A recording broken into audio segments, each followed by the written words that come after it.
Cemburu. Pagi itu Stella bangun lebih awal. Hatinya sudah benar-benar was-was. Bahkan sepanjang malam ini dia tidak bisa tidur dengan tenang. Dia terus memikirkan ucapan Saka. Apa benar dia akan membunuh John? Meski rasa cemas selalu menghantui, Stella tetap bangun pagi. Dia menyiapkan sarapan untuk Saka, berharap tindakan kecil ini mampu menenangkan pria itu. Karena sejak tadi malam, Saka bahkan tidak keluar dari kamar. Dia persis seperti seorang anak kecil yang ngambek. Klek, suara pintu terbuka membuat jantung Stella berdebar. Dia terlihat cemas dan ketika mendapati Saka keluar dari kamar, pria itu sudah berpakaian lengkap ke kantor. Baiklah, ayo Stella, tunjukkan akting terbaikmu.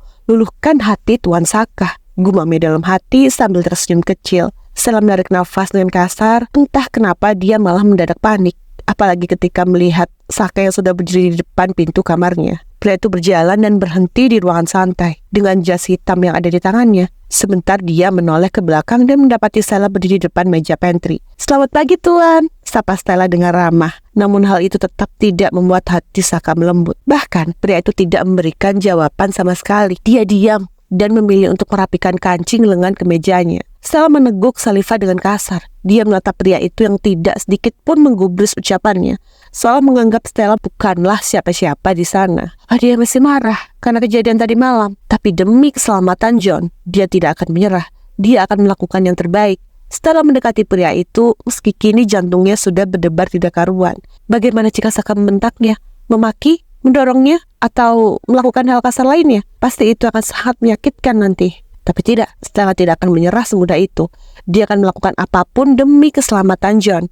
Dia mencintai pria itu dan tidak ingin jadi apa-apa padanya. "Tuan, saya buatkan sarapan, sandwich, dan segelas kopi," ucap Stella dengan hati-hati dan berdiri tepat di belakang pria itu. Meski sudah dari jarak sedekat itu, tapi tetap saja Saka seolah menulikan telinganya. Dia justru lebih sibuk merapikan pakaian. "Tuan," panggil Stella lagi sambil meremas jarinya sendiri dengan gugup. Dia berharap Saka memberikan respon kecil, meski itu hanya satu kata saja, atau paling tidak memberi jawaban dengan gestur tubuh juga tidak apa. "Tuh," ucapan Stella terhenti tepat saat dia melihat Saka pergi meninggalkannya begitu saja dan keluar dari apartemen tanpa mengatakan apapun dan tidak berpamitan. Pria itu pergi. Dia benar-benar mengabaikan Stella. Wanita itu terdiam di tempat, wajahnya memancarkan kecemasan, dan sungguh dia ingin menangis sekarang. Bukan karena Saka mengabaikannya, tapi karena dia takut pria itu akan melakukan hal nekat. Bagaimana jika dia menemui John, menghajarnya, dan nanti dia akan benar-benar ke pemakamannya? Stella terduduk dengan cemas. Dia menangkup wajahnya menggunakan kedua tangan. Dia mencintai John dan dia tidak ingin terjadi sesuatu yang buruk pada kekasihnya itu. Buru-buru Stella pergi menuju kamar. Dia harus menghubungi John dan mintanya untuk berhati-hati. Meski nanti pria itu akan kebingungan, dia akan menjelaskannya dengan perlahan. Dia tahu John akan mengerti dengan posisinya saat ini, dan Stella berharap John tidak akan membencinya. Tapi yang menjadi masalah, sekarang ini dia tidak menemukan ponselnya. "Astaga, di mana ponselku?" ucapnya yang sudah semakin cemas. Dia mengacak-acak lemari, tempat tidur, laci nakas, dan semua tempat. Namun, dia tidak menemukan apapun di sana. Stella berhenti, mencoba untuk mengingat di mana dia meletakkan ponselnya terakhir kali. Karena untuk saat ini, dia sangat butuhkan benda itu. Dia ingin menghubungi John, memberitahunya agar berhati-hati. Astaga, Stella terduduk lemas di atas kasur ketika dia mengingat keberadaan ponselnya sekarang. Beberapa hari lalu, Saka mintanya untuk memeriksa isi ponsel itu, dan Stella lupa jika pria itu tidak mengembalikannya. Buru-buru dia ke dalam kamar Saka. Berhubung pria itu tidak ada, dia akan mencarinya. Setelah memasuki kamar maskulin itu, dia membuka setiap laci nakas, memeriksa di bawah bantal dan ke dalam lemari. Namun tetap tidak ada wujud ponselnya yang nampak. Apa Saka benar-benar membuangnya? Atau menyembunyikannya di tempat lain? Sungguh, Stella sudah tidak tahu harus mengatakan apa lagi. Rasanya dia benar-benar ingin menangis sekarang. Bagaimana caranya dia untuk memberitahu John? Dia takut jika Saka akan melakukan hal buruk pada pria itu. Berbeda dengan Stella terlihat cemas, kali ini Saka tampak murung. Bahkan ketika beberapa staf karyawan menyapanya, pria itu bahkan tidak memberikan respon apapun. Dia diam, layaknya orang yang sedang menghadapi banyak masalah. Saka meletakkan tas ranselnya di bawah kolong meja. Lalu dia duduk di atas kursi. Dia merogoh ponsel Stella dari dalam saku. Kemarahan yang dia alami tadi malam masih tersisa hingga sekarang. Mungkin pria itu tampaknya tidak akan mereda sebelum sesuatu yang baik terjadi dalam hidupnya. Dia meriksa semua yang ada di ponsel itu dan kembali menemukan sebuah gambar John bersama Stella. Detik itu Saka merasa ingin mengamuk saja. Dia benar-benar geram karena terlewat dari pemeriksaannya kemarin. Tok-tok. Suara ketukan di pintu pun sudah diabaikannya. Dia terus fokus pada ponsel yang sudah ingin dia banting. Sampai akhirnya Branch masuk ke dalam ruangannya membawa setumpuk file. Buak!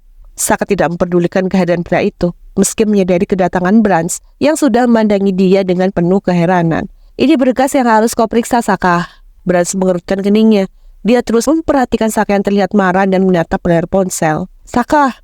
Panggilnya, namun pria itu tidak memberikan respon apapun. Tiba-tiba, pria itu mengarahkan ponsel pada Branch. Lebih tapan siapa? Aku atau dia?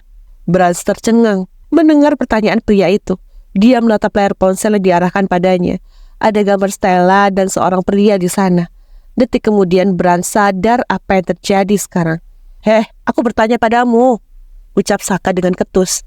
Karena dia kesal sudah menunggu terlalu lama. Branch menggaruk alisnya sambil tersenyum kecil. Dia berdiam sebentar, lalu menatap Saka yang sudah menatapnya dengan tajam. Aku rasa... Branch menggantung jawabannya. Dia menatap lekat gambar itu dengan seksama, berusaha untuk membandingkan antara Saka dan pria yang dia yakini kekasihnya Stella. Aku lebih tampan. Aku tahu itu, ucap Saka dengan cepat, lalu menarik ponsel dari hadapan Branch. Dia yang bertanya, dia pula yang jawab. Sedangkan Branch hanya bisa tercengang sendiri. Bahkan dia belum memberi jawaban, tapi Saka sudah memberi pendapat lebih dulu. Tidak ada yang bisa mengalahkan pesonaku, ucapnya dengan cepat, lalu menyimpan ponsel ke dalam laci. Sementara Branch terus memandangi pria itu dengan tatapan curiga. Menyadari Saka membalas tatapan sekretarisnya itu. Kau kenapa? Branch menggelengkan kepalanya sambil tersenyum kecil. Kau cemburu pada pria itu? Seketika Saka mengerutkan keningnya. Dia menggelengkan kepala dan menatap Branch dengan keheranan. Apa yang kucemburui darinya? Dia tertawa kecil lalu mengambil sebuah map dan membacanya dan meletakkan ponsel itu begitu saja. Berpura-pura biasa saja, meski Branch sudah mengetahui isi hati pria itu. All I need are some better days, 'cause all I want and I pray, I believe in the better days.